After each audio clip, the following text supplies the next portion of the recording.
Je n'ai que deux missions dans la vie. Calmer les humains quand ils sont stressés, puis stresser les humains quand ils sont calmes, puis de nouveau les calmer, puis de nouveau les stresser, leur apporter du bonheur, puis du malheur. On est tout doux, puis on casse tout. Bonjour l'humain, va me faire à manger. M'a choisi tout petit, mais je fais que des conneries. Bon, en vrai, je suis calme. Non, je déconne. Allez, Janine, je t'aime bien. Maintenant, nettoie ma folie. Je suis tout gentil. Mais donne-moi ton riz. Tu m'aimes trop pour me punir. Et je vais en profiter. Tu prends un chien, je vais le dégommer. Non, sérieux, quand tu tours à plat, tu peux compter sur moi. Pour me consoler. Non, pour faire des dingueries. Voilà à quoi les animaux ressemblent sans leurs poils. Un perroquet. Voyons voir à quoi ça ressemble. Ah ouais, t'es mal le mini poulet. Y a pas de viande là-dessus. Un chimpanzé. C'est quoi, un petit singe et ça va. Papa. Mais lui, il nous serre la main, il nous broie les doigts. C'est quel genre de monsieur faut le vous voyez ce démon? Un lapin. À ceux qui ont des lapins, tournez les yeux parce que... Ouh, mais on dirait un Uber bourré H24 dans un petit village sans lieu touristique. Le genre de village que tu traverses à 65 km/h au lieu de 50 tellement c'est éclaté. Un hérisson sans ses épines, sans rien. Mais ça doit ressembler à... Ouais. Ça ressemble à une belle couille. Un cheval, ça doit pas être un truc de fou. Ah ouais, mais il est pas mal comme ça en vrai. Je pense que les autres animaux, ça va être pareil. Oh, j'ai rien dit. C'est quoi cette patate douce? Faut raser le reste, mon gars. On dirait un gus qui n'assume pas sa calvitie. Un raton laveur sans ses poils. Alors là, je vois pas trop. Ah, on dirait un chat qui a ken avec une souris. C'est ça qui est sorti. Ouais. Est-ce qu'un tigre de Sibérie peut dégommer un ours brun bien musclé? Il y a quelques dizaines d'années, un scientifique suivait à la trace un tigre de Sibérie mâle nommé Dima dans le nord-est de l'Asie. Dima était d'un danger public pour n'importe qui avec ses plus de 200 kg de muscles dans la norme pour un tigre de Sibérie et ses près de 2 mètres de long. Pour vous donner une idée, la circonférence de sa tête était plus large que votre tour de taille. Dima se déplaçait dans une zone où des gens faisaient leur jardin d'été et laissaient leur bétail brouter de la verdure. Le scientifique a continué à suivre ses pas, bien visibles sur les dernières neiges du début de printemps, et devenait de plus en plus proches les uns des autres. Clairement, le tigre s'était mis en mode chasse en se baissant pour traquer une proie. Et puis le scientifique est tombé sur un grand corps large d'une femelle ours brun partiellement dévorée. En approchant, le scientifique a immédiatement remarqué un trou ensanglanté dans le cou qui était clairement là où le tigre avait planté ses crocs pour terrasser Madame Ours. Le pire est qu'il n'y avait pas de traces de combat de la part de l'ours, seulement ses empreintes de pas puis la chute dans la neige. Dima a réalisé un coup de maître en étant ultra furtif puis en sautant sur l'ours en lui plantant 2 crocs bien placés et puis ce fut le dodo éternel pour l'ours qui n'a pas dû comprendre ce qu'il s'est passé. Et dans les années qui ont suivi, bien d'autres ours furent terrassés par Dima et certains ont clairement tout tenté pour se défendre mais sans succès. Les tigres sont des machines. Vous voulez des spécialités de chaque félin? Les chats sont des insolents capables de faire tomber vos verres et... Non, je déconne. Les jaguars sont des dangers publics qui n'hésitent pas à aller dans l'eau pour chercher le derrière de caïmans noirs en leur croquant le cou avant de les ramener dans la jungle où ils vont les dévorer. Les léopards sont des champions acrobates qui peuvent porter dans leur bouche des jeunes girafes de 150 kg et les emmener dans les arbres comme si ce n'était que des paquets de chips. Les tigres sont des félins ultimes tellement musclés qu'il a déjà été observé que des tigres qui s'étaient fait tirer dessus par des chasseurs étaient morts debout sur leurs 4 pattes musclées après s'être vidés de leur sang. Les guépards sont certes les champions de la vitesse et surtout des champions d'accidents de la route car ils tuent la plupart du temps leurs victimes en leur faisant un croche-patte mortel qui fait que les gazelles qui cavalent à plus de 80 km/h pour lui échapper se viandent à 80 km/h en faisant des tonneaux mortels qui les envoient droit au paradis des animaux. Les chats rubigineux sont certes les chats les plus petits au monde et tout beaux tout mignons, mais ce sont surtout des assassins puisqu'ils sont les félins les plus efficaces à la chasse, à plus de 60% de réussite et ce même sur des proies qui font 3 fois sa taille. Les pumas sont des pros du saut pour attraper le fion de proie en pleine fuite car les pumas peuvent faire des bonds de 5,5 mètres dans les airs pour choper de la viande bien fraîche. Imaginez avoir 5 mètres d'avance et en un seul saut, ils vous plantent 2 crocs dans la nuque. Quel cauchemar! Regardez ces beaux gosses. Les gibbons font partie des grands singes et sont les plus proches cousins du groupe des humains, chimpanzés, orang-outans, bonobos et gorilles. Et la grande différence avec notre groupe, c'est qu'ils ont des bras tellement longs qu'on dirait qu'ils adorent mettre des gifles à l'arrière de la tête d'un saut tout en étant suffisamment loin pour vite s'enfuir et ne pas se faire cogner. Et plus sérieusement, leurs bras sont tellement longs qu'ils peuvent toucher le sol en étant debout sur 2 pattes. Ces grands singes vivent en couple et ne construisent pas de nez. Ils sont les boss de la vie dans les arbres et peuvent se balancer sur plusieurs mètres à plus de 80 km/h, ce qui leur permet de franchir des trous dans la canopée, c'est-à-dire quand des arbres ne se touchent pas. À cette vitesse, on finirait tous par se viander et prendre un tronc d'arbre solide en pleine poire direction l'au-delà. Ils peuvent également sauter et marcher sur 2 pattes en relevant leurs bras pour s'équilibrer, mais cela reste maladroit au possible. C'est pas mignon bon sang, mais vous remarquerez que ce sont des vraies piles électriques, car ils ne peuvent pas rester immobiles sur 2 pattes du fait de leur anatomie. Ils seront donc plus facilement assis ou repliés. Crâne très proche de notre groupe de grands singes avec un rostre court, une bonne crânienne élargie et de larges orbites oculaires tournées vers l'avant. Ils le sont aussi par le fait qu'ils n'ont plus de queue comme nous. Bref, partagez à vos amis cette vidéo en leur signifiant bien qu'ils ont une bonne tête de gibbon. Qui gagne entre le ratel et le glouton? Mesdames et messieurs, soyez sérieux s'il vous plaît. Le ratel est l'animal le plus agressif au monde et un représentant très spécial de la famille des mustelidés, du haut de ses 75 cm de long pour 12 kg. Le plus balèze de cette famille est le glouton ou Wolverine en anglais, qui est le danger public qui a inspiré le héros de Marvel. De par son penchant pour la violence, avec ses 30 kg de muscles et de haine du vivant pour 1 mètre de long, ce fou saupatte n'hésite pas à s'attaquer à des ours de 350 kg et même à des élans de 700 kg. Vous avez bien entendu, les gloutons qui font la taille d'un gros chien sont connus pour attaquer et démolir tous les insolents du coin, malgré que certains d'entre eux soient des monstres de 25 fois sa propre masse et 10 fois sa taille, bon sang. Le glouton vit dans des contrées les plus glaciales au monde, et alors que les animaux font dodo l'hiver, les gloutons animaux, eux, ont trop de rage dans leur sang pour dormir et préfèrent chasser et atomiser tout ce qui respire dans le coin, ou encore déterrer et manger tous les cadavres d'animaux gelés qu'ils peuvent trouver, grâce notamment à leur flair capable de détecter un animal mort à plus de 6 mètres de profondeur sous la neige, mais aussi et surtout grâce à une mâchoire et des dents si puissants qu'ils peuvent tout briser et manger dans leur proie complètement gelée, notamment les os et même les dents. Bref, le ratel est stylé, mais le boss du game c'est le glouton qui porte bien son nom d'insolent. Ce Français au Canada a mis un micro sur une colonie de fourmis. Écoutons ce que ces fourmis ont à dire.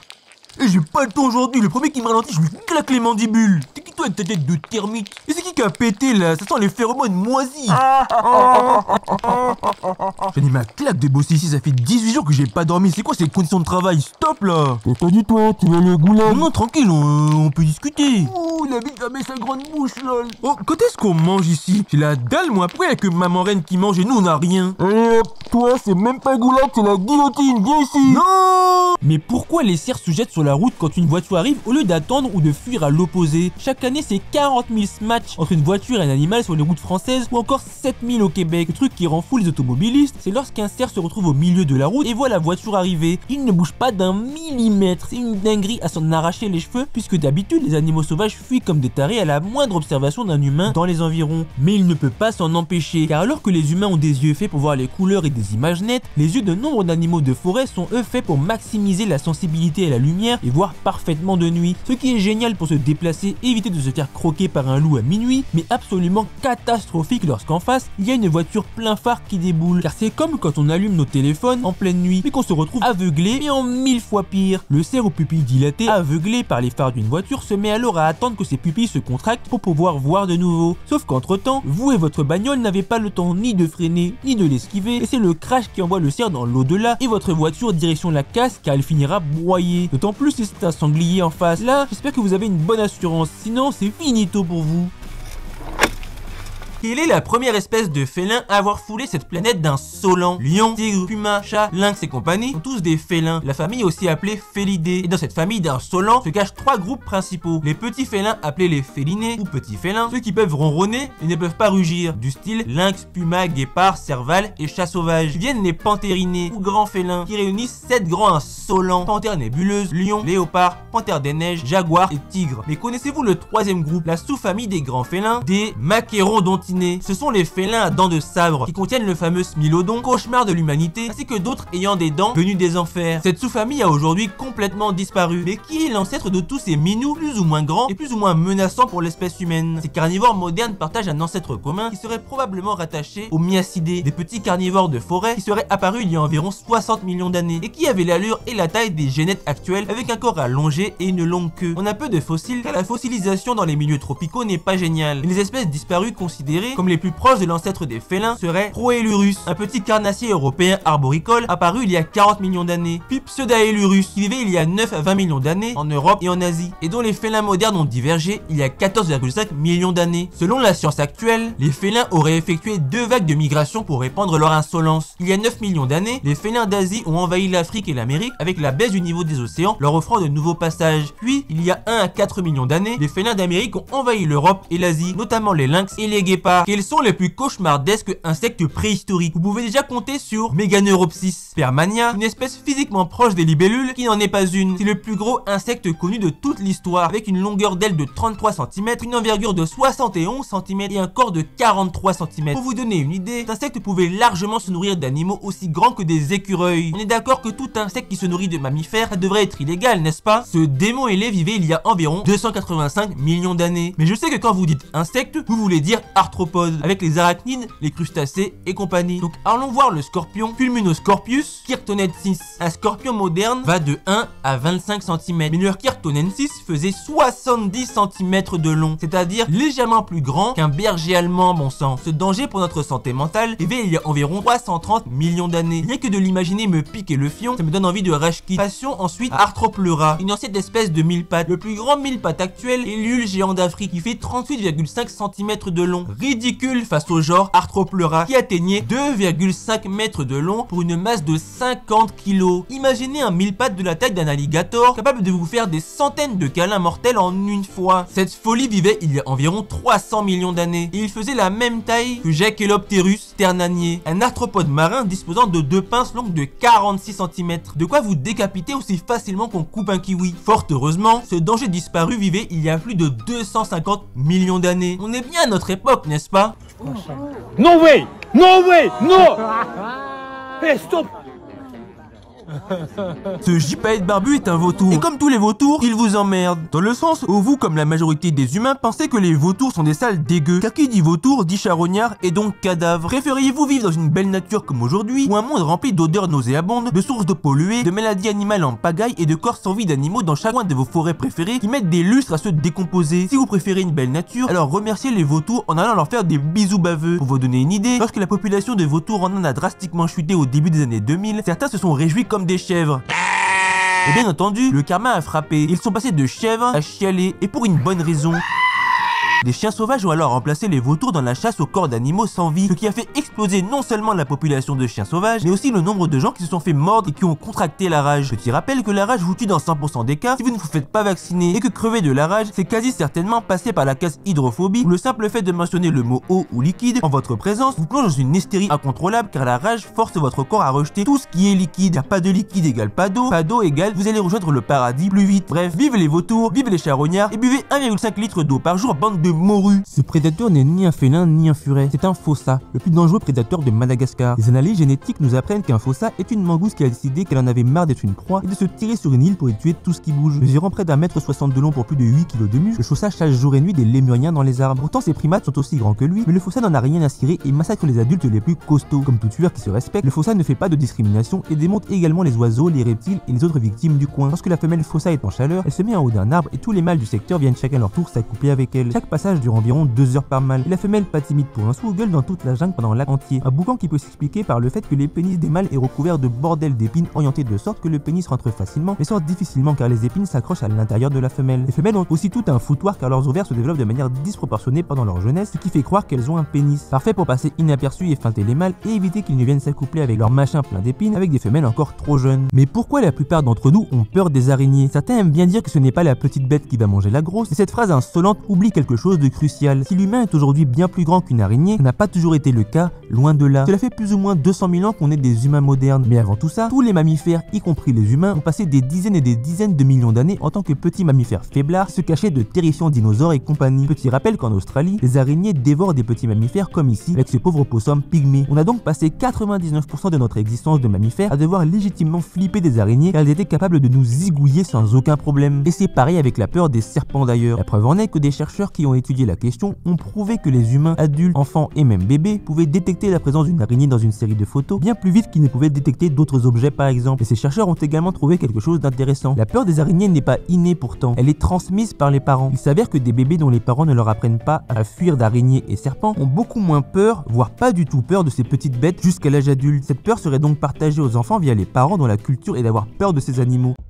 Les pires maladies qui giflent les animaux. La maladie débilitante chronique MDC est une maladie neurologique qui broie le cerveau des cervidés type cerf, wapiti et élan, causée par des protéines bordéliques qui envahissent leur cerveau et font des trous à l'intérieur. Et là, c'est le chaos technique pour le cerf qui devient un zombie, ou mieux dit, un légume vivant en étant en permanence désorienté avant de se faire balayer vers le cimetière en moins d'1 an après les premiers symptômes. Mais pas avant que cette maladie ne se propage à tous les autres cerfs du coin via les fluides corporels style salive, urine, excréments, bref, un cauchemar. La gale sarcoptique est une maladie insolente causée par des acariens qui transforment la peau des animaux atteints en gruyère périmée, car ils se logent sous la peau et dévorent les couches supérieures de la peau. Bien des animaux différents se font démolir par ces parasites, des chiens aux ours en passant par les chats, les wombats, les gorilles, les lions, bref, ils ne font pas de discrimination. Leur peau devient aussi croûteuse qu'un bout de pain croustillant, ce qui empêche les poils de pousser, sans compter les dégâts par démangeaison excessive, tellement ça gratte bordel de tulipes. Comme chez cet ours complètement ravagé par cette maladie, il n'a d'autre choix que de rejoindre ses ancêtres plus tôt que prévu. Et tout animal atteint par la maladie doit être transformé en barbecue sur le champ, car sinon les parasites se propageront à la moindre opportunité où un animal s'approchera de trop près de la carcasse, y compris un humain insolent, car il n'hésite pas à s'attaquer au singe évolué et à sa peau succulente. Le harfang des neiges est un cauchemar. Chez les harfang des neiges, on n'aime que le nord. Le harfang des neiges a été observé dans des températures insolentes de moins 63 degrés Celsius, faisant sa vie tranquillou, sans aucun signe de haut bon sang et froid. Et pour que son corps puisse résister au froid extrême, ne serait-ce qu'une journée d'hiver à ces latitudes glaciaires, il lui faut dévorer les cuisses d'au moins 7 rongeurs par jour comme des lemmings. Et chez les dizaines de prédateurs que le harfang des neiges côtoie à divers moments de l'année, il a mauvaise réputation. De par son appétit féroce et son besoin de dégager tout le monde de son territoire, le harfang des neiges détruit non seulement le nid de tout rapace qu'il croise, mais il va aussi activement attaquer les adultes pour éclater la tronche de toute concurrence. La buse patue, la cresserelle d'Amérique, le faucon pèlerin, les renards arctiques, les chats domestiques ou les moufettes rayées sont notamment tous dégommés. En conséquence, ces prédateurs préfèrent attaquer en masse tout harfang des neiges à l'instant où il est repéré plutôt que de le regretter ensuite. Du coup, le harfang des neiges est souvent observé en train de se faire tabasser toute l'année. Le couple d'harfang des neiges sont les oiseaux à nid qui sont les plus agressifs envers les humains qui osent s'approcher. Parfois, le couple d'harfang des neiges va plonger ses rébecs les premiers sur les humains pour punir leur affront. Plusieurs humains, dont des chercheurs étudiant les oiseaux, sont retrouvés avec des traumatismes crâniens. Allez galérer à faire une randonnée retour vers l'hôpital le plus proche, à plusieurs kilomètres de là, avec un traumatisme crânien, vous. Les vibrations d'un cachalot peuvent-ils donner mal au crâne? Les vibrations sonores d'un cachalot peuvent tuer un humain comme on craque des cookies. En quelque sorte, la patate énergétique d'un son est mesurée en décibels. Plus un son a de l'énergie, plus les décibels sont élevés. Une conversation humaine est autour des 65 décibels. Les travaux de construction qui vous cassent les oreilles pendant que vous êtes au bureau, c'est 95 décibels, à partir duquel le son commence à fouetter votre oreille sérieusement. Un concert de rock de malade, c'est 115 décibels, après lequel vos oreilles seront en PLS et vont siffler pendant quelques jours. À 125 décibels, la douleur commence et vous démolit de plus en plus jusqu'à 194 décibels, le son le plus puissant possible dans l'air. Plus brillant que ça, et le son devient tellement puissant qu'il balaye tout sur son passage comme une onde de choc. C'est ce qui arrive lorsqu'une météorite ou une éruption volcanique dévaste tout ce qu'il y a autour.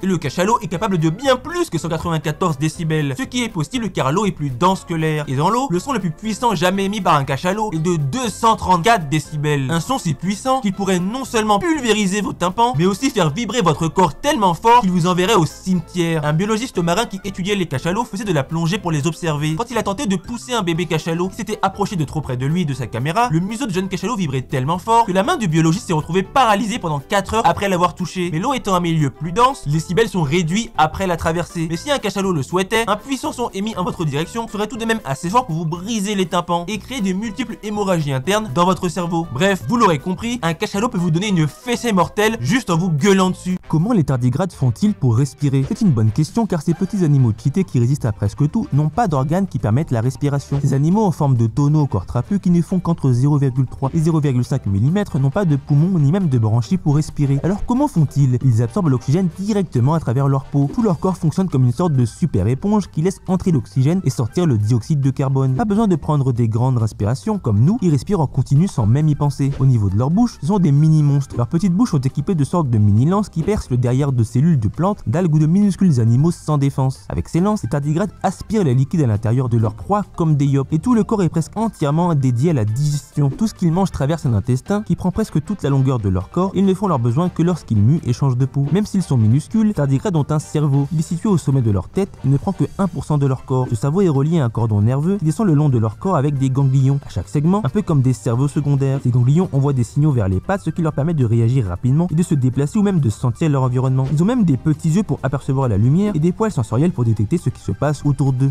Les poules font-elles pipi? Mais c'est quoi ces questions insolentes? Bon, les poules ont un système unique pour évacuer les déchets. Déjà, contrairement à nous, elles n'ont pas de vessie, ce qui signifie que leur corps a dû trouver un moyen de gérer les déchets liquides sans avoir besoin de pisser partout comme les autres animaux. Dans leur organisme, l'urine est produite par les reins puis elle est directement envoyée dans un endroit qu'on appelle le cloaque. C'est une sorte de passage commun où se rejoignent plusieurs systèmes. On y trouve les déchets solides, liquides et même les œufs quand ils sont prêts à être pondus. C'est pour ça que les œufs les plus frais achetés local ont parfois quelques taches de crotte. Dans le cloaque, tout se mélange. Mais le corps de la poule a une petite astuce pour rendre le tout simple à évacuer. L'urine se concentre en une sorte de pâte blanche riche en acide urique. Ça sert en gros à bien tout mélanger avec la grosse commission. Cette pâte blanche qui est le pipi des poules. Et comme les poules mangent beaucoup, ce qu'elles avalent passe très vite dans leur système digestif, bien plus vite que chez les humains. En 24 heures, tout ce qu'elles mangent a été digéré et transformé en énergie ou en déchets. Et comme elles produisent beaucoup de ces déchets, elles font la petite et la grosse commission fréquemment, environ une fois toutes les 30 minutes pour les poules adultes.